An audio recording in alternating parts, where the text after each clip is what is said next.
এখন একটা total sandwich সিচুয়েশনে পড়ে যাবে। আরএসকে কিলগুলো সিকিউর করে ফেলবে, এরই সাথে ইএক্সির প্লেয়ারগুলোকে আরএসকে ফিনিশ করে দিতেছে। দুইটা প্লেয়ার আছে, রেজের প্লেয়ার ইএক্সি থেকে পুশ করতেছে, আরএসকে প্লেয়ার ইএক্সি থেকে পুশ করতেছে। এখন কথা হলো যেহেতু ইএক্সি একটু নিচের দিকে চলে গেছে, এখন আমার মনে হয় আরএসকে ভার্সেস রেজের একটা 4v4 ফাইট আমরা দেখতে পারবো। স্নাইপার ভার্সেস স্নাইপার দেখতে পারবো। তার সাথে জেনি, তার কাছেও কিন্তু আমি এরকম দেখতেছি এই ম্যাচে ফ্লিকারের কাছে এরকম জেনি, সে নিজেও কিন্তু একটা সিঙ্গেল স্নাইপার চালাচ্ছে। দ্যাট মিন্স একজন ডাবল স্নাইপার একজন সিঙ্গেল স্নাইপার চালাচ্ছে। এখন দেখা যাক শর্ট রেঞ্জে কতটুকু ফাইট বের হয়। সুন্দর এসবিডি নিউজ, এরই সাথে নক, ডাবল নক, আর দুইটা প্লেয়ার আছে। এখন আরএসকে আমার মনে হয় যতদূর আমি আরএসকে এদিকে চার্জিং করবে।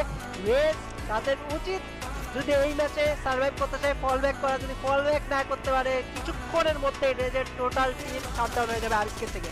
আমরা যেটা নিয়ে কথা বলতেছিলাম, তারা অলরেডি 10টা কিল নিয়েছিল, খুব ভালো খেলছে, এবার তারা টোটালি ওয়াইপ আউট হয়ে গেছে।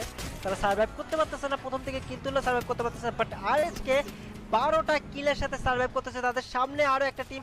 এখন দেখা যাক এই ফাইটটা তারা কিভাবে বের করে। দ্য গটের সাথে আরএসকে একটা 4v4 ক্লাশ। রাইট সাইডে নিচের দিক থেকে আরএসকে কে ড্যামেজ দেওয়ার চেষ্টা, গটের দিকে ড্যামেজ দেওয়ার চেষ্টা, ফিগারের অস্থির লেভেলের স্নাইপিং, শর্ট রেঞ্জে চার্জিং, জেনি নকডাউন করে দিচ্ছে আরেকটা প্লেয়ার। দ্য গটের আরেকজন প্লেয়ারকে নক, ফ্লিকারের অস্থির স্নাইপিং, আরো একটা ওয়ানে শর্ট রেঞ্জে। কি সুন্দর স্নাইপিং ছিল ফ্লিকারের দিক থেকে। আরএসকের একটা প্লেয়ারও এখন হারায় নাই, গটের 3টা প্লেয়ার, 4টা প্লেয়ার শেষ এবং গট টোটালি এলিমিনেটেড লবি থেকে।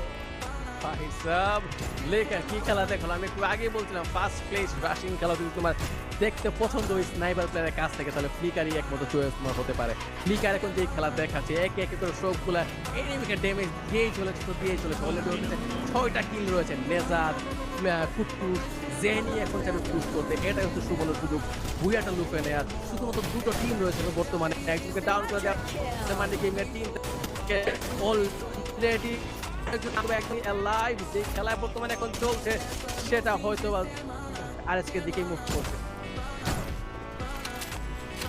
খেলা শুরুতে বলছিলাম এই ম্যাচে আরএসকে নইলে ইএক্সি বুয়াটা নিবে এবং আমার প্রেডিকশনটা ঠিক হতে চলছে। দেখা যাক 2v1 এর একটা ফাইট এবং এরই সাথে ফ্লিকারের অস্থির স্নাইপিং এর সাথে আরএসকে লাস্ট ম্যাচে একটা টোটালি ডমিনেট করে বুয়াটা নিয়ে নিছে।